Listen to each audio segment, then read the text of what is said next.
We are here today to talk about scaling additive manufacturing for production. So you'll notice on the banner here that we have a different edition than what we originally had spoken of or originally had advertised. Unfortunately, Lord Gilmour is ill, so Marina has taken her place. Welcome, Marina. Hi, everyone. Thank you. Getting back to the topic, we're talking about, like I said, scaling production for additive manufacturing.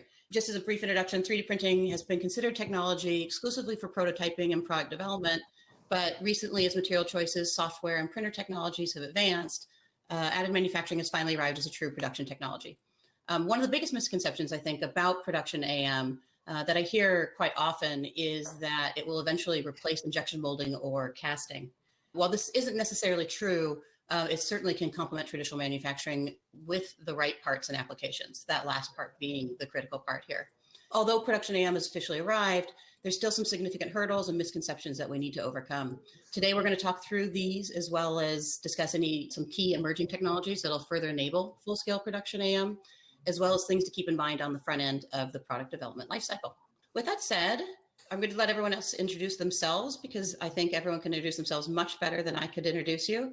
Ellen, if you could start and maybe give us a bit of your background and talk a little bit to your experience currently and potentially in the past regarding production scale additive manufacturing. Thank you so much, Kristin, and it's a pleasure to be here. My name is Ellen Lee, and I'm the technical leader for additive manufacturing in our research and advanced engineering organization at Ford Motor Company.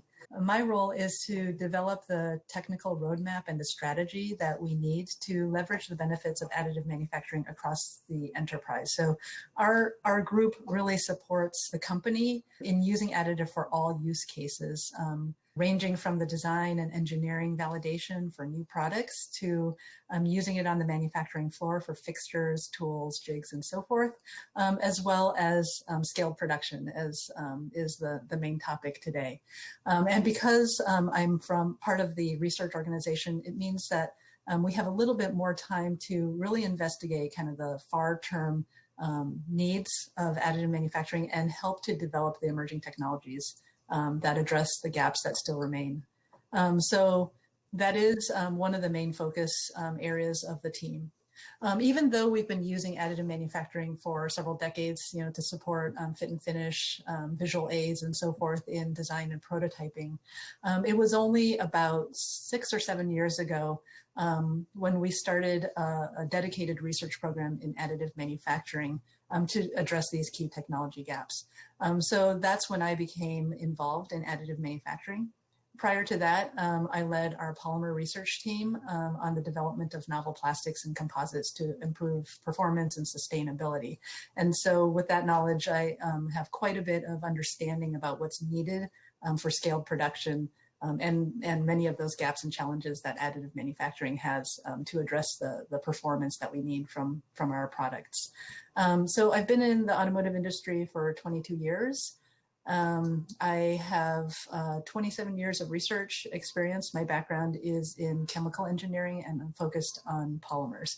So although my deep point of view is around polymer additive manufacturing, we're also interested in metal additive manufacturing and are pursuing that as well at Ford. Great, thanks, Ellen. Marina, do you want to go ahead and introduce yourself? Sure. Hi, everyone. And it's my pleasure to be here as well today. I'm Marina, and I am currently with EOS as Additive Minds consultant on the digitalization side. And I've started with EOS since 2016 in summer. And so I've been with the company for a little bit over 4 years and happy to proceed my work. And so I started as applications engineer on the metal side, and I've recently transitioned to consultant position to support digitalization topic that is really relevant to today's discussion because we see at EOS a lot of needs to support customers that would like to integrate their system into existing production chain. So through EOS Connect, this is possible through open API interfaces. We can support adding additive manufacturing into already existing production chains like Ford has or other industrial companies. Also, my role is to support Additive Minds Academy. So we see the need, a lot of need to educate the market, because there is some companies that already have experience, but they still need knowledge to understand about how to grow and scale their production. Or we have the program that helps to get started and to identify the risks. So with Additive Minds Academy, we offer the education that is extension of our existing education offers to digital offerings, like offerings on our online platform that courses can be taken at their time and at their pace. So we are happy to help digitize production to companies, industrial companies, as well as we are happy to reinvent and rethink the things EOS is doing. Like, for example, I'm supporting digitization of education. Great. Thanks, Marina. Quick question on that. I think a lot of people, we throw around the word digitization a lot, and I think a lot of people don't really probably understand exactly what that means, especially as it pertains to the production AM. Could you just give a real quick explanation on that? Yes, you're right. It's a little bit also extended concept itself, because the way additive manufacturing it's already digital, because you start part production from the CAD model, right? So it's either a steel model or other step file. So this, all the production of the part is digital, but also the way you can take your production, integrate into the supply chain, and then integrate machine into your ERP systems, into the MES systems, PLM system, to have digital data and to have traceability data for your quality, to have real data about the current status of the machine, as well as to have digital analytics in terms of integrating into your existing industrial IoT platforms, or building industrial IoT platforms to help to optimize existing processes and to help produce the parts at the larger scale and shorter times. So lower. Great. So it's really about an end-to-end workflow to facilitate production. Mm-hmm. Great. Kristel, do you want to go ahead and introduce yourself? So it's very nice to be here. My name is Kristel from Berg. I'm a Director of Innovation at Materialise. Now, Materialise is really a pioneer from the additive space. And some know the company as a leader in software for additive manufacturing. I think we all know software is crucial if you're serious about scaling AM. We are one of the largest service bureaus in Europe, most complete. They're very diverse in terms of the technologies that we operate. And we are also, and I'm not sure if many companies from the industry know that, we are a very important medical device company. So we operate certified manufacturing for 3D medical implants and patient-specific instruments. Next to operating certified manufacturing for medical, we do that also for aerospace, for automotive, now for eyewear. So we have a lot of experience of really bringing, let's say, ideas with additive throughout the whole innovation stage until fully fledged certified additive manufacturing lines, scaled additive manufacturing lines. Now, I think important to say is that we are not machine manufacturers or material developers. We have always centered all our business around the application. So, like, what is needed to really bring meaningful applications of additive into the market. And in that vein, we started Materialise Mindware. So that's the consultancy branch of Materialise, and I'm in charge of that one. And basically what we do is we help, based on our 30 years of know-how, we help companies on their own certified additive manufacturing journey. Basically from idea, what are the strategic drivers within those industries, which applications should they be looking at, and then basically throughout the whole R&D phase, like which material, technology, design, finish combo will be meeting the end requirements of that part, until finally, if pilot production is set up and they are ready to scale, help them with everything that is related to efficiency of the production. That is actually what Mindware is about. And I'm looking forward to the question that might come up. Great. Thanks, Kristel. So before we get into discussing essentially facilitating production scale AM and examples maybe of lessons learned that you guys have had, I think let's address the one thing is what are the biggest misconceptions about scaling AM for production? And just by to answer one of the previous questions that's popped up in the Q&A, scaling in terms of taking apart and making production end use parts rather than using it solely for prototyping. Shall I go first? Feel free. So from my perspective, the biggest misconception is that when we talk about scaling, we talk about volume and numbers of printers. And what we often see that the customers who knock on our door, they've committed too fast, too soon to a specific type of technology. And then they get into a sunk cost fallacy where they try to force fit the technology they've chosen onto the application, right? So to give you a concrete example, there was a company in biopharma who had invested quite a lot in one specific FDM technology. But when it was time to scale up the application, the design, scaling it up, but also in terms of volume, that's really where shit hit the fan, if I can say it like that.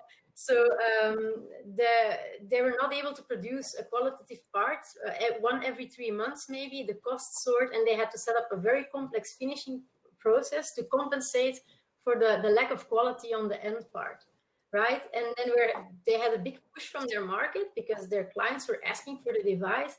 And so they were quite desperate when they knocked on our door. And what we had to do is take a step back, look at all of the FDM technologies. And when I say we, I'm talking about our experts, our process experts, our material experts.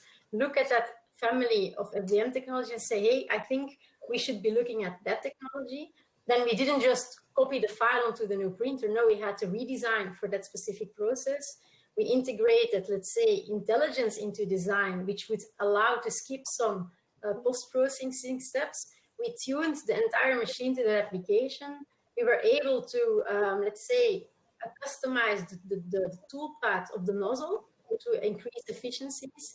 And basically, after all those experiments, because it was, of course, a journey of experimentation, we were able to print the device under 24 hours. The unit cost dropped by 50%, and the quality of the end part much was better. So that was very important for them to skip some steps in their post-processing. So I think what I'm trying to say is you have to think before you print, and that it's always, you have to start with the end requirements. You have the critical requirements of the application. And then it's not just a machine, it's really a combination of material, design, finish, machine. And that means that you have a lot of degrees of freedoms there that becomes a huge matrix, a maze in which customers who are not experienced can really get lost or go down the rabbit hole.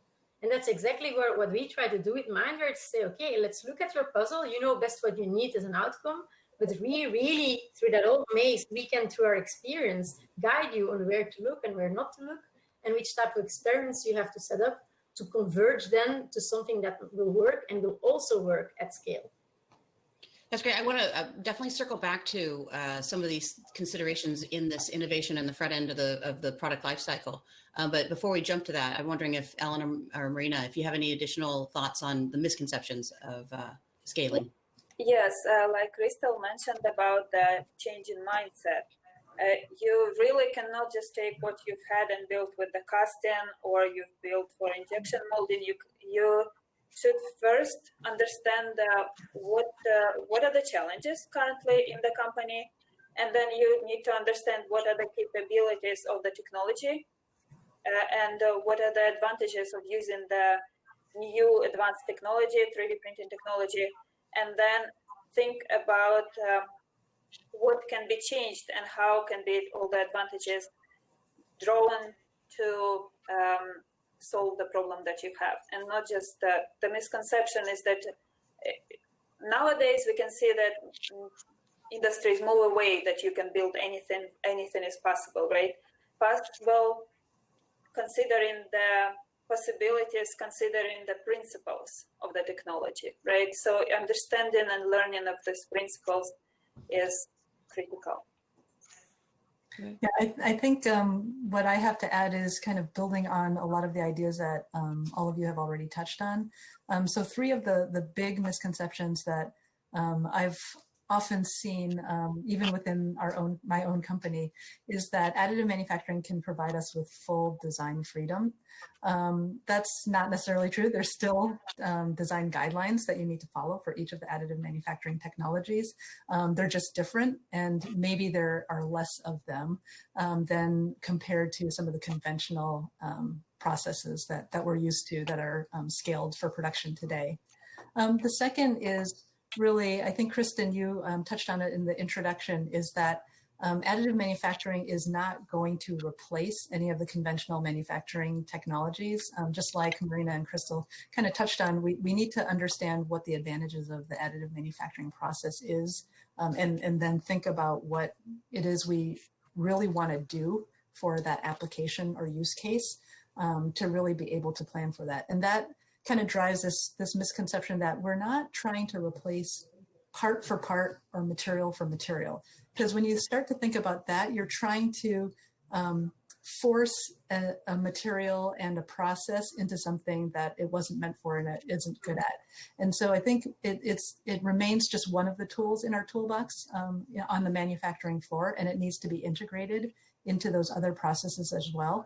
But we need to understand, really from what our goals are, how to best leverage the benefits of additive manufacturing in the materials that we have available and the products available to get that functional application.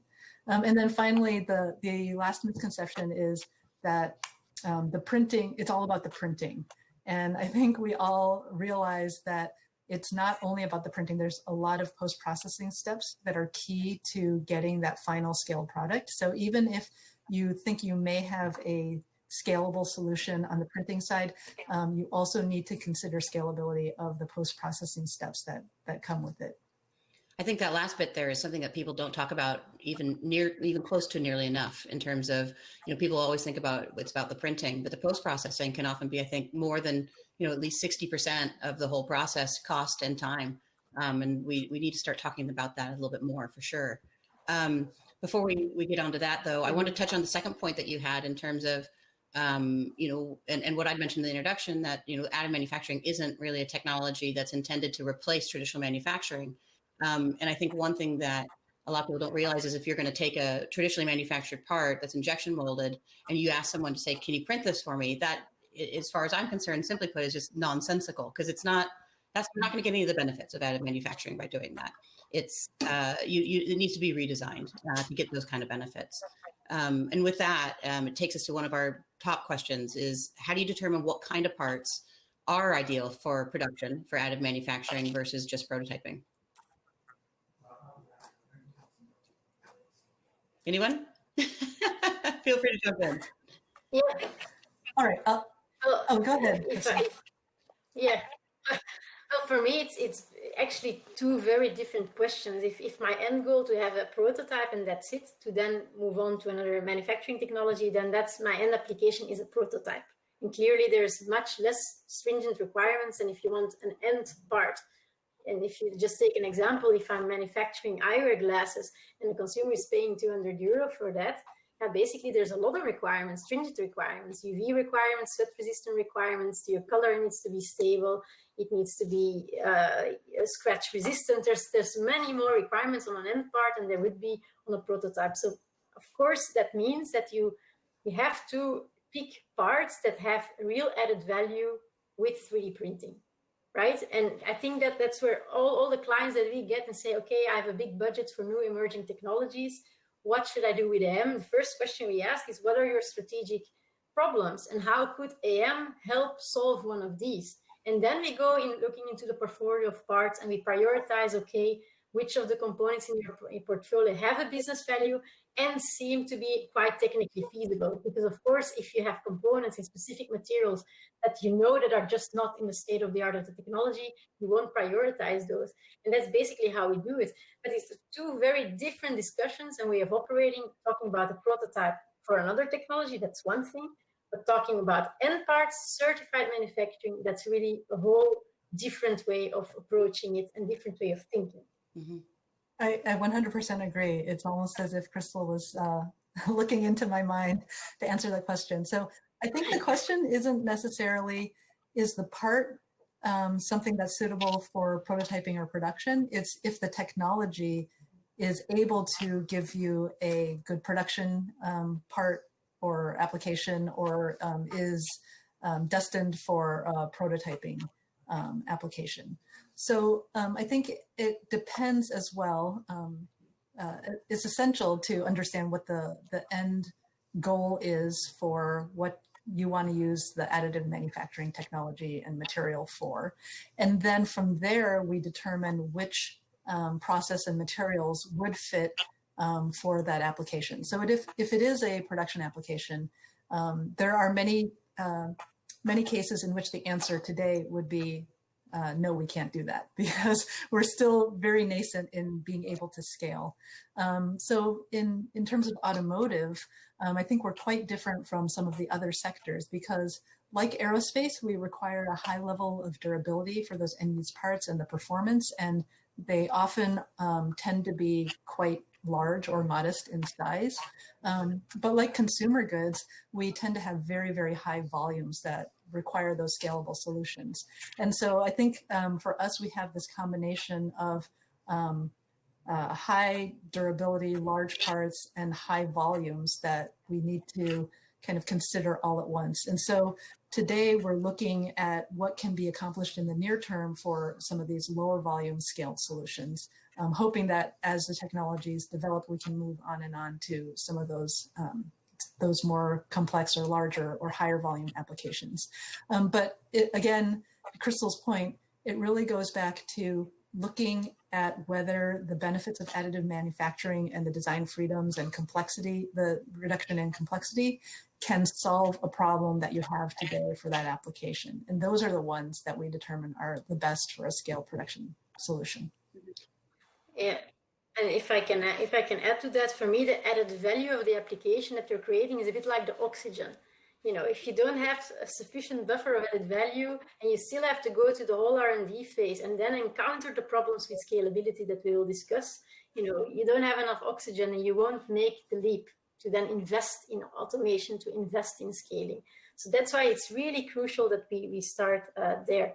Because maybe I think a very important question is, why is scaling additive manufacturing so hard, right? And scaling, for me, if we redefine what do we mean by scaling, because we always think, oh, it's about big volumes. If you talk about scaling additive, it's about quality, reliability, consistency. That's, for me, really what certified manufacturing is all about. And we have to be honest, we have a process, additive manufacturing, that has a lot of inherent variability. And we want to control variability when we talk about repeatability. So basically, why there's the variability? There's variability in design. If you look at what we do with implants, medical implants, they're all unique designs. We're making millions of different products, not a million of one type of product. There's variability in the AM process. I touched upon it earlier.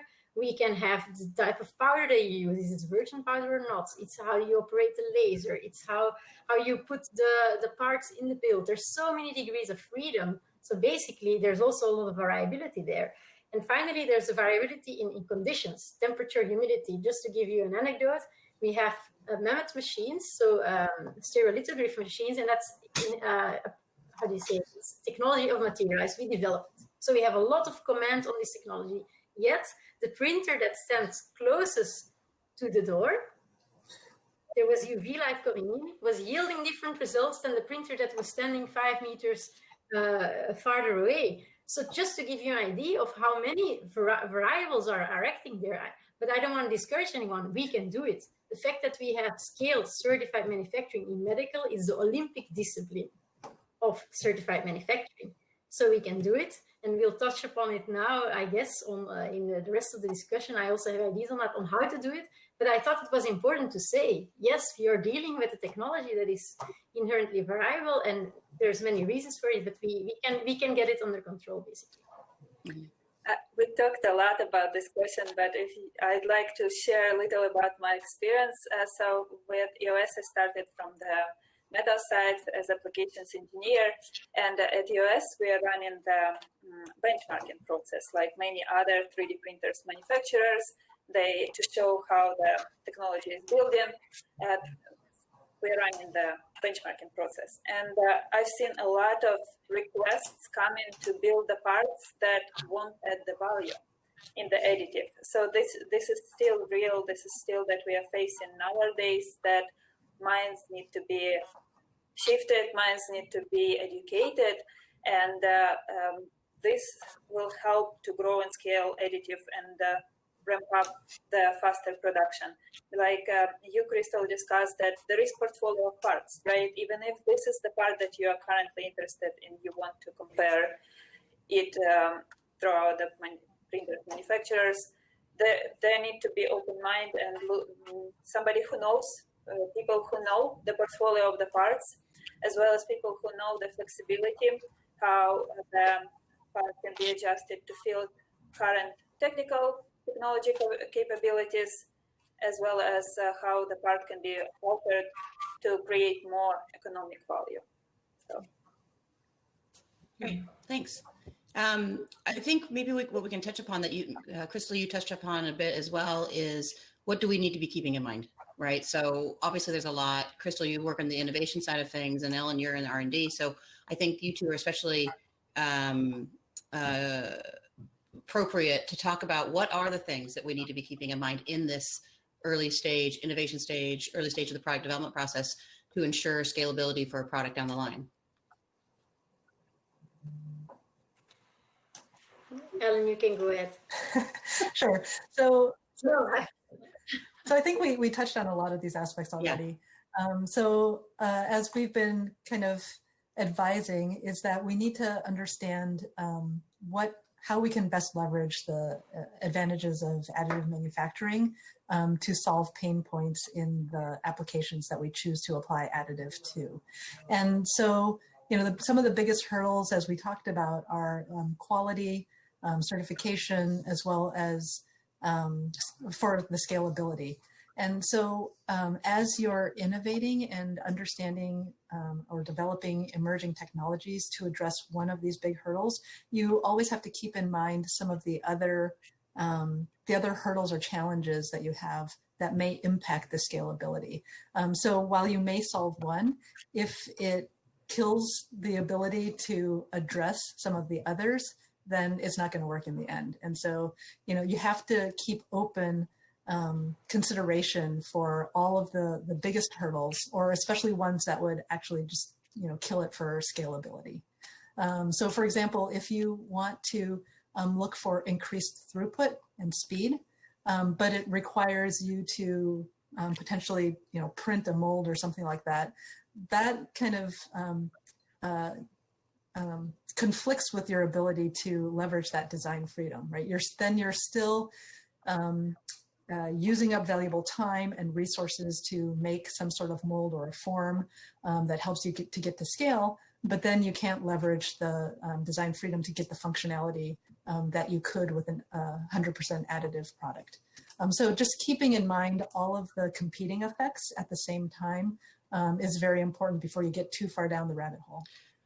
Just to kind of expand on the question as well, and touch on one of the ones that's come up in the Q&A. I mean, can you give specific examples, for example, of things that might be red flags for why something would not be appropriate for production? You know, one obvious one is we've talked a couple mentions of unit volumes.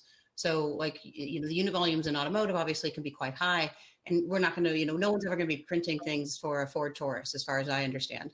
You know, like what do you consider the volume threshold for something that you wouldn't even consider above a certain kind of volume? Well, first of all, we're not going to produce anything. Well, we may produce something for a Ford Taurus because we don't produce those anymore. So sorry. Be a great application for additive manufacturing.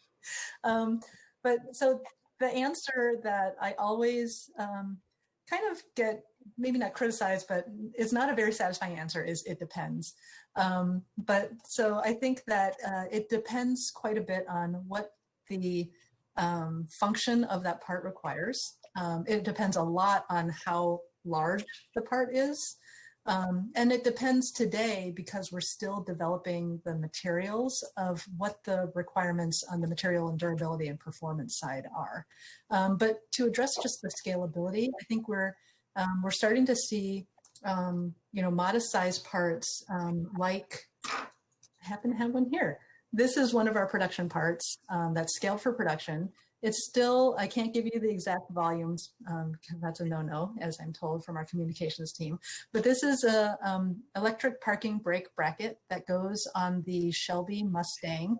There are 2 per vehicle, and it is still a what we would consider a low volume vehicle. There are in the tens of thousands of those vehicles. So that kind of gives you an idea of, volume versus the size that we have success with today. But again, it really depends on which process that you choose, what your throughput is, that will change potentially the equation. It also depends on what the cost of the materials are, the cost of the systems, because let's face it, the business case is a big deciding factor on whether or not it's scalable, right? You've heard of the approach of having print farms. You could just purchase many more printers to be able to keep up with the throughput demand, but then your cost equation is kind of blown through the roof. So just while you showed up that part, one of the questions I always ask, it always pops in my head when I see someone demonstrate a part, especially a production part, we talked about that we don't just want to 3D print anything. Why was that part? Can you get into any kind of detail of why that part is 3D printed versus some other technology? Yeah, so as I mentioned, we still consider this a low volume application. So for us, just to ballpark it, low volume would be anything less than, I would say, 75,000 units is low volume for us. So when we get to high volumes, we can get to the millions of parts. So for this case, it was a Ford performance vehicle. So it was already a low volume application. And for that performance vehicle, there were some changes to the braking system to improve the performance of the braking for that specific model of the Mustang. And so because they changed some of the details of the braking system, some of the parts could not be carried over from the base model. So it was still a situation where we had something that was low enough volume that it didn't really make sense to tool the application, because you still pay a significant amount in tooling something for something as low as 70,000 parts. And so that was one of the main drivers. Additionally, we're able to take this bracket from, I know it's modest, but 3 parts to 1 part. And we're also able to move from a metal solution to a plastic or composite solution. And so that allows us to gain, I know it's small, but there was a weight reduction. There was a reduction in complexity in terms of installation of the part. So this, here's one of the early examples of the design. It's still different from what the original stamped piece looks like, but maybe you can, or maybe you can't tell, this is a handed part. So there's one on the left side of the vehicle, one on the right side, and they're mirror images. And changing to this design allowed us to have one single part. So we reduce the complexity in terms of assembly at the factory. So there were several advantages that we gained by using an additive manufacturing solution. I think that's a great example. I love that. There's so many reasons there for why that was 3D printed. Kristel or Marina, did you have anything to add on the thought process of the innovation stage? Yeah. No, definitely. I think it's quite interesting hearing Ellen talk about the volume she's talking about and having that cutoff level. Whereas from our perspective at Materialise, what I noticed that having small series is one of the reasons why we do certified additive manufacturing, because at a certain level, it's not interesting to go for it. I'm just thinking about what we're doing now in IR and in the medical space. Look at our medical implants. I don't know the exact numbers, but we must be at 50,000 or 100,000 of implants, which is not huge, but we have a fully certified production set up for those type of volumes because they're extremely high value. We're talking about implants that basically are offering a solution to patients where all standard solutions have failed them. So that's really the value that Additive is providing there. And we're talking a top-notch engineered product and a very expensive, let's say, scale production. We just insourced the whole cleaning process, talking about finishing. We insourced the entire cleaning process to have better lead times, which would then lead to more volumes. But thinking about it, if you look at the volumes that we have and the investment our management has made in that cleaning line, you should say this is crazy, that you, for this type of amount, you're making such an investment. But the whole idea is that they're reasoning like, no, we believe in the product, that it is so significant in terms of value, that if we invest in it, we will get better lead times, we will have better quality, and this will lead to scale. So it's really about this early adopter mindset. It's really about the belief that you have in the technology. So I'm just giving another perspective here on the importance of series size. When you're really talking about highly added value products, that's not necessarily the criteria to look at and to discuss scale. For me, scale, from my perspective, it is really about certified additive manufacturing of components that add a lot of value with the technology. Just to give another perspective on that. And that's basically what we in the innovation stage always try to do first. Let's look at that oxygen. What will additive do for you? How does that translate into your business drivers?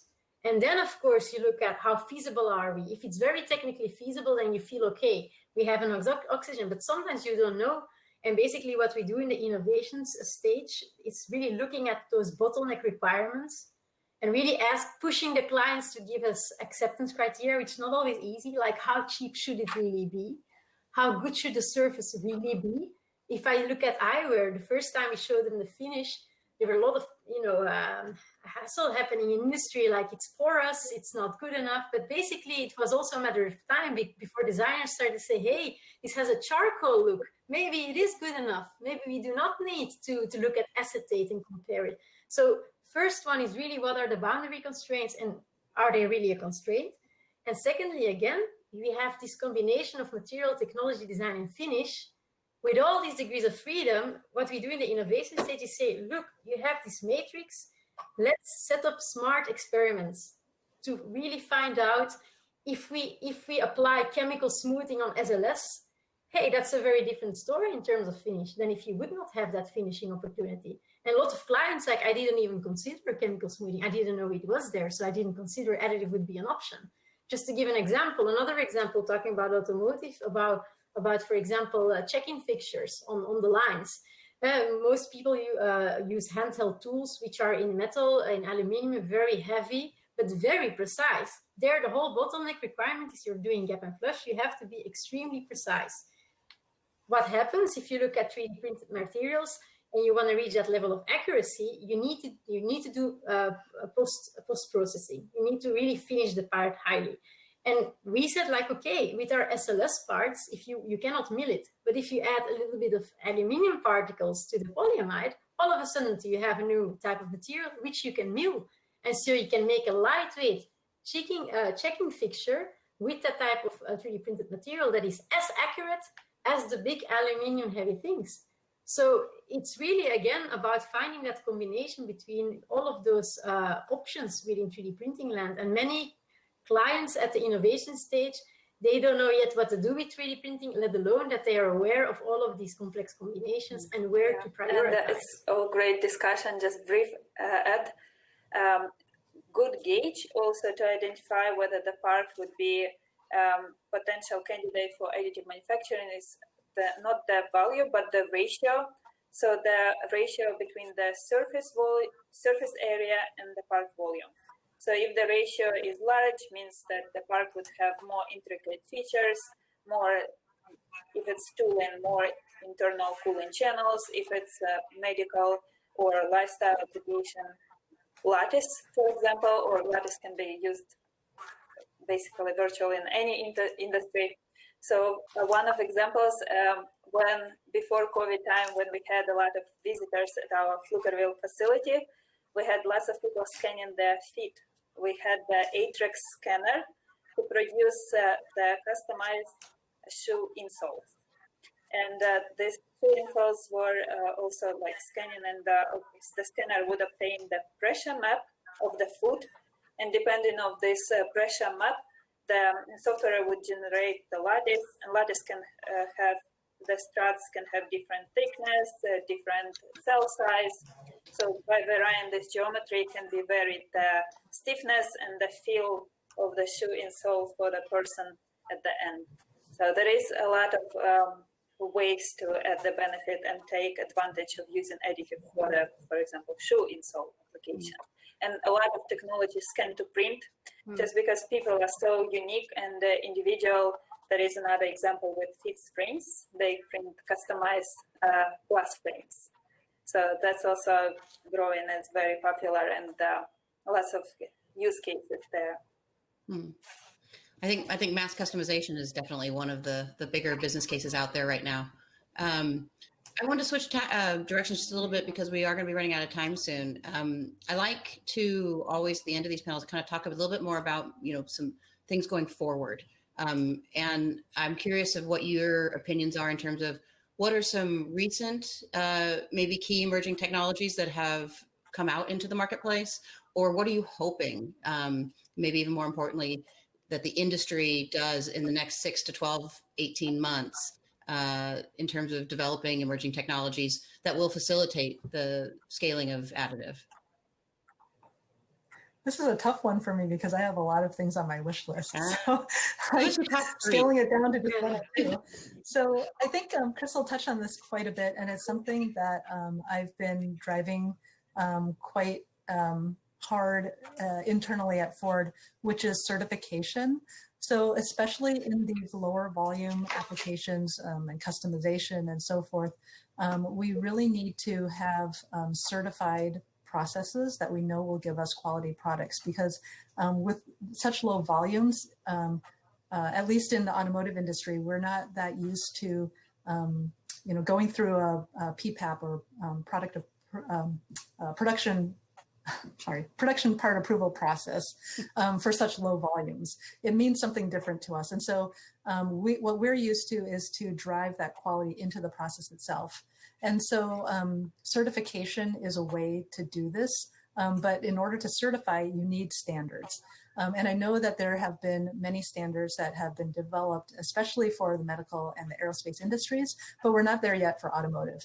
And so what we've been doing is to kind of align on the North American side with the other automotive OEMs to, to agree on what types of things are specific to the automotive industry that we want included in these standards, to align on those standards, and then to eventually work with our standards development organizations such as ASTM, US CAR, SAE, and so forth to help to publish these, so that we understand that we may be asking the printer manufacturers to show us that they have a capable system, and each of the companies may be asking something slightly different, but to get to the same answer, right? So if we align these, there's less work for each of the manufacturers to kind of respond to, and we all help each other to accelerate the adoption much more quickly.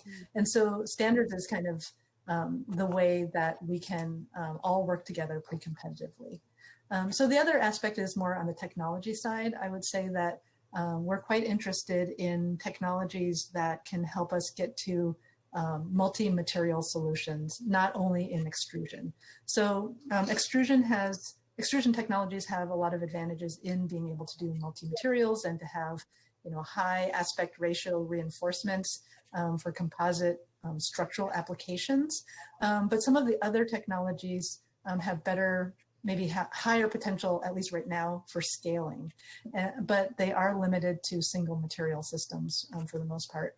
And so to be able to develop a system that can incorporate multi-material production with durable materials and a range of materials is something that we're looking for, especially when it comes to automotive grade needs, not super high end things like titanium and Ultem, which are great for aerospace and medical, but we don't use a lot of them in automotive.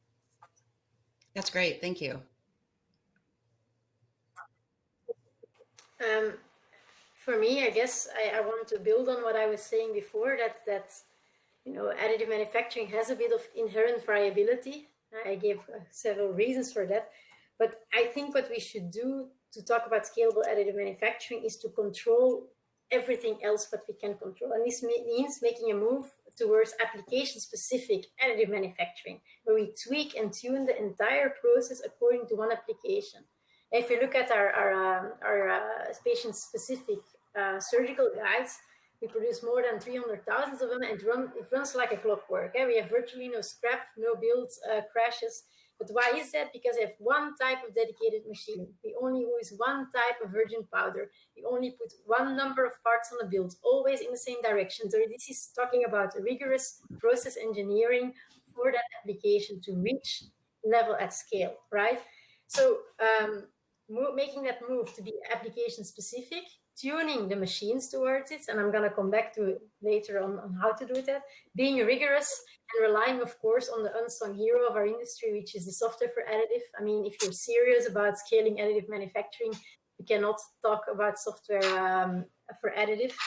But if I want to talk about how do you tune a process to an application, that's my invitation to the industry to open up the systems. We really want to take full control of the machine. Now, many systems, they allow you many parameters to be set, layer thickness, how your laser moves, but that's not enough. If we really want to scale, what we see that if you get full control over the machine, full control over the lasers, that is really, you can say, isn't that a detail? No, the devil is in the details. It can make a difference between having a part that is scrap or having a part that is according to spec. And basically, we have developed with Materialise MCP, so control platform, and we are seeing amazing results by being able to really open up those machines and really tweak and tune them to the finest grain of detail. And I think if you're, again, serious about certified additive manufacturing, that's what we need to do. We need to control the uncontrollable in some way, and I'm quite sure that we can be successful. So that's my invite to the industry. Yes, and I'd like to add, and I'm also reading some comments about the open platforms, and having open platforms is great. Like, it gives the flexibility and the access to tweak the process parameters. And with EOS being open platform, we really experienced this being advantage, because now you have this flexibility and freedom. However, it's also a challenge, because so much flexibility means you need to choose. So education is really important. Education and deep insights into the technology, into the process is very important, so that to take it to benefit from advantages of the process, right? On the other hand, we also talked a lot about the certification and software. So integration between existing softwares for data preparation, integration between the machines as well as other MES platforms, and having the full transparency and traceability by utilizing this open interfaces, open infrastructure through EOS Connect, CUA, as well live data protocols, as well as API, historical data protocols, and drawing those data for quality traceability, or drawing the data for real-time process monitoring. And this would help to take process to the next step and improve and take better benefits from advantages of additive. Great. If I could just add on, I totally agree with Marina about integration and the ability to work with different machines to make sure that they're speaking the right language. So you can, as we mentioned before, the additive technologies won't be the only ones. They're not going to be replacing other processes on your factory floor. And so these coming in to enable special applications or to address certain pain points, they need to live on the factory floor with the other machines, and they need to speak the same language. And so you need these MES and ERP systems to be able to talk not only to the additive machines, the post-processing machines, but also some of the conventional machines that you have on the factory floor, to be able to kind of control all of these things together in a very integrated way. And then I did actually want to touch on something that Kristel said, that for medical and aerospace, I think it is, the certification of specific machines, kind of locking in the orientation and the printer that you use and so forth, is not something that we see will work that well for automotive. I think we typically have a broad distribution of suppliers. We want to be able to leverage this new business model of distributed manufacturing where we can, especially if it's for either customization or for repair parts and warranty parts. And so we want to be able to certify machines that have a set amount of variability or that operate within a certain amount of tolerance, so that we can say what's produced on this machine is going to be the same as what's produced on this other machine, and will be the same from build 1 to build 150,000. And so those are kind of what we are working towards when we talk about standards and reducing the variability through certification. And that's an amazing challenge. I mean, if I'm completely being open, even at Materialise, sometimes we have exactly the same machines tuned in the same way, and still we are wondering why are we getting different results. So, and what we are then noticing is that when we can dig one level deeper and really control at a more finer level of detail the process, that we can find out why. But that's also, let's be honest, our technology is still younger than other technologies. There's also maybe a lack of scientifically backed up data to make good statistical predictions up front. So that's also something that I see happening, is that, we need to keep collecting data and sharing data, because I think many players in the industry have a lot of intelligence regarding the AM process, but as long as that's not put together in kind of one master data set, it will be difficult to crack the nut. So that's also another point which I think is very important. And touching on that, you talked about emergent technologies, Kristin. I think, of course, AI is going to be interesting for us. We are working now on explainable AI. What we mean by that is that it's not black box AI. We want to make sure that we understand what AI is feeding back to us, and that we can curate it based on our experience and know-how. A concrete example, the ones that are operating SLS machines, they know that sometimes in the afternoon you put on the build, the next morning you come and instead of finding your finished build, you found spaghetti and chaos in the printer. Basically, that can happen with the technology, and that's why we are implementing now a monitoring system based on AI to really have, let's say, a kind of alarm system that tells the operator, hey, something is about to go wrong, you better check the build, and also using AI for prevention. So basically, if we can really learn at what exact stage something might go wrong, to adapt our processes to just prevent that any problem would occur in the first place. I think we've gone through so much on this panel. It's been fantastic. You guys have shared a lot of really good details and examples. That said, thanks everyone. It's been a really great panel, and we all appreciate you guys participating. Thank you. Thank you. It's been fun. Thanks.